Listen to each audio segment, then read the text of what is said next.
wait for the next pandemic. Because the National Institute of Health just reminded us there's already a virus with a 75% mortality rate. We're all gonna die. Hi everyone, if you're new, welcome. If you're not, you know what fucking time it is, bitch. It's time for the Daily Scream. It's called the Nipah virus. It's real. It's out there. And it's basically if COVID had a brain-eating cousin with no vaccine, no cure, and a higher death rate. It lives in these beautiful fruit bats who pee, drool, and spit on the same fruit that humans and livestock eat. That fruit gets harvested near villages in India, Malaysia, Bangladesh, and now China. And once the virus jumps to humans, the symptoms hit you like a fucking bus. Fever, vomiting, confusion, seizures, coma, and then your brain swells until it shuts down your body, causing you to die within 48 hours. And yes, it spreads person to person as well. Through coughing, sneezing, spit, or even being close to somebody who's infected. It's already caused hospital outbreaks with death rates as high as 75%. And that's the number pulled directly from a study published by the National Institute of Health. The average death rate is 55%. The World Health Organization literally calls it a priority pathogen because it can absolutely go global and we have no vaccine or cure for it. And just when you thought it couldn't get any worse, Chinese scientists just opened up some bat kidneys and found 22 new viruses. 2 of them were genetically similar to Nipah. They were in fruit bats, living next to orchards near villages full of people. And because these outbreaks are so rare and unpredictable, vaccine trials are basically impossible. Scientists calculated it would take over 500 years to test a Nipah vaccine. 500 years! And before you hit me with, okay, but that's never gonna happen, need I remind you that Johns Hopkins ran a simulation in 2019 called Event 201, where a coronavirus spreads from animals to humans,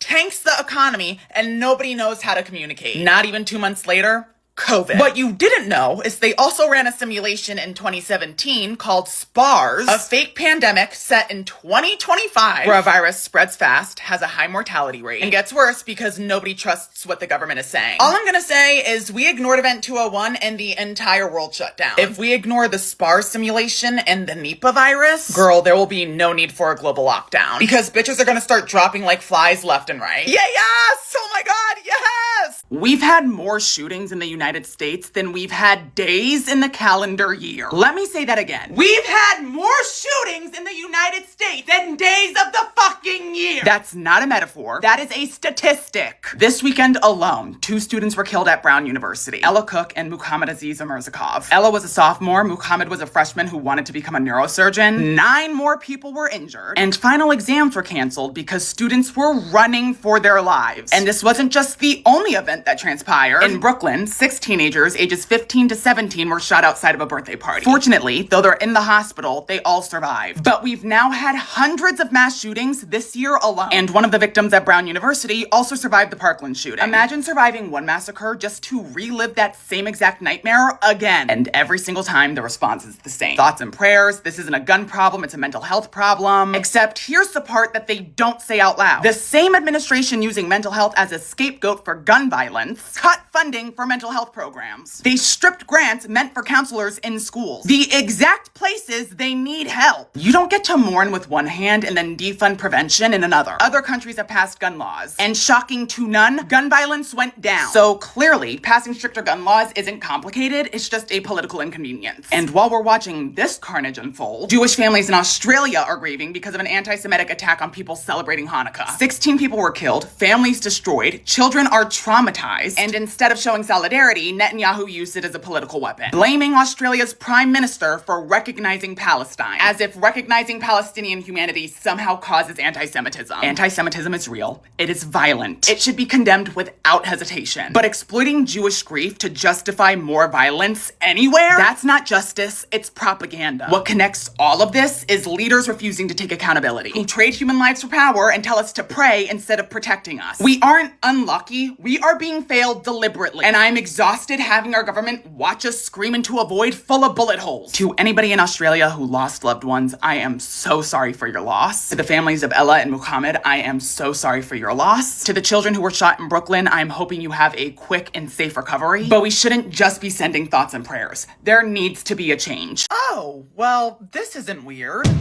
This isn't suspicious. No, not in the slightest. I'm not worried at all. Hi everyone, if you're new, welcome. If you're not, you know what fucking time it is, bitch. It's time for the Daily Scream. So apparently, the U.S. Department of Homeland Security looked at the list of qualified election experts and said, you know what? Let's hire the woman who's so bad at math it can make a drunk CVS cashier look like Albert Einstein. Ladies and gentlemen, please welcome Heather Honey to her brand new job as Deputy Assistant Secretary for Election Integrity. The woman who once claimed that Pennsylvania had more votes than voters. Yes!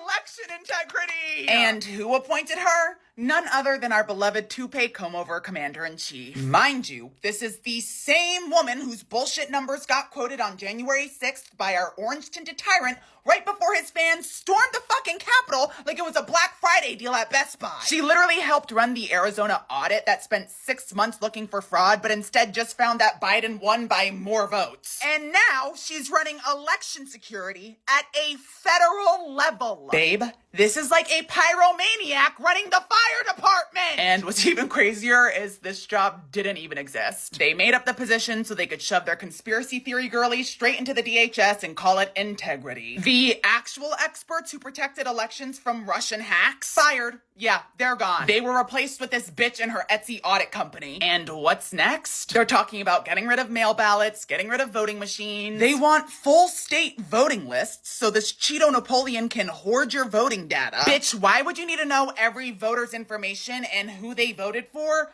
Unless you viewed them as a threat. This isn't integrity, this is straight up corruption. You're turning the DHS from election security into a disinformation factory. Heather Honey isn't an expert. She's a literal conspiracy theorist who is not only a fraud, but was handpicked by our government that thrives off of lies. So clearly our system isn't being broken, it's been hijacked. This isn't just corruption, this is a coup in khakis. So congrats America, we hired a psychotic conspiracy theorist to guard and watch our ballots. Yeah, because how could that go wrong?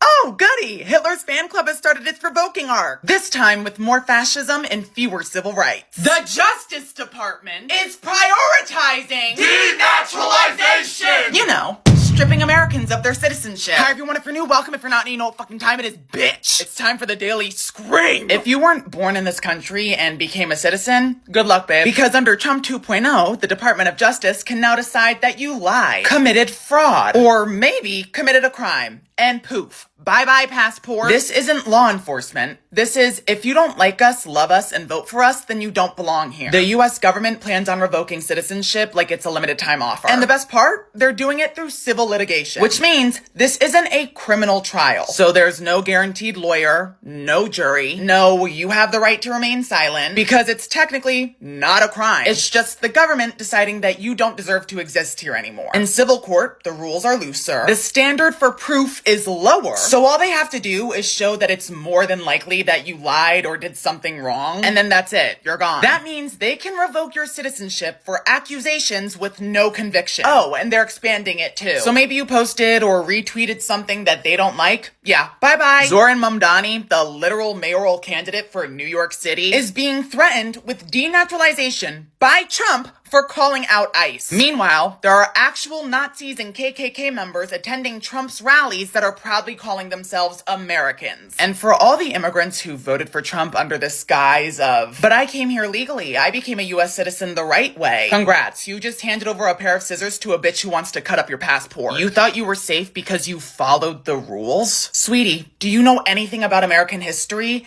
They write the rules. And now they're rewriting them against you. So to every queer, brown, naturalized, or immigrant-identifying individuals who voted for this administration out of some bootlicking fantasy of proximity to white nationalism, hope you had fun, because in case you were unaware, this is anti-democracy. This is the government deciding that citizenship is conditional, which is terrifying, because if they can take their citizenship away, they can sure as hell take yours. I just love that healthcare in this country is now optional. Trump just signed a bill that rips healthcare away from 12 million people. And that is somehow being sold as a big, beautiful win.